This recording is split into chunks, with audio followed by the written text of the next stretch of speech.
31 जनवरी ते शेर सिंध लाड़कानी डिवीज़न जा मलमलाखड़ जा मुकाबला जिकबाबाद में थियण वारे ऐलान बाद शहर में शेर सिंध वारे पेनाफ्लेक्सन जूं बहारूं लगी वयूं आहिनि। मुख़्तलिफ़ धुरियुनि पारां पेनाफ्लेक्स ठहिराए शहर जे मुख़्तलिफ़ हंधनि ते लॻाए छॾिया आहिनि त ॿिए पासे जिकबाबाद ज़िले जे मल पहलवान डिवीज़न समेत सिंध सतह जा मुकाबला खटण लाइ पुरुमीद नज़र अचनि था। उन सिलसिले में मल पहलवाननि पारां 31 जनवरी ते जिकबाबाद में रिथियल शेर सिंध मल मुक़ाबलनि जूं तयारियूं शुरू करे छॾियूं आहिनि ऐं संदन चवणु आहे त शेर सिंध वारो सोनो ताज जिकबाबाद ज़िले जे पहलवाननि जे सिर ते सजंदो। उन सिलसिले में मल पहलवाननि जो चवणु हो त इहो ॾाढो ख़ुशी थी वियो आहे। इहो सोनो ताज आहे, इंशाल्लाह सभिनि जी गॾिजाणी थी आहे, हिक ॿिए खे तेल सां हणूं था, कसरत कयूं था।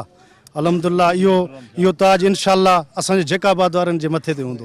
जेकी मल जे हिसाब सां थींदी आहे, तेल आहे, खुराक आहे, पंहिंजो महिनत जेको कयूं था, पंहिंजो 8 ॼणा असां गॾु थी करे इन शइ लाइ बिल्कुलु असां तयारी कयूं था। तेल हणूं था, सुबुह जो सवेल उथी तेल था हणूं, राति जो तेल था हणूं, राति जो जेको आहे पंहिंजी खुराक खाऊं था, गोश्त आहे, मखण आहे, खीर आहे, गिहु वग़ैरह पंहिंजो खाऊं पीऊं था।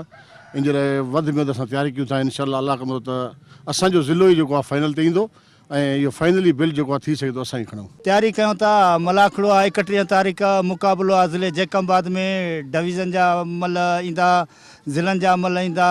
मुक़ाबलो सख़्तु आहे। हाणे असां बि चऊं था तयारी कयूं, माना अलाह हुकुम सां असां बिल खणूं, महिनत ॾाढी कयूं था, तेल हणूं था, खुराक कयूं था, खीर मखण खाऊं था पिया, गोश्त खाऊं था पिया। तयारी वॾी आहे। सिंध टीवी नेटवर्क जे अहिड़े क़दमबाज़ सिंध जे सकाफ़ती रांदि मल मलाखड़ जे पहलवाननि में सुराही नज़र अचे पई। कैमरामैन फरहान अली खोसो सां गॾु अज़हर गुल सरकी, सिंध टीवी न्यूज़ जिकबाबाद।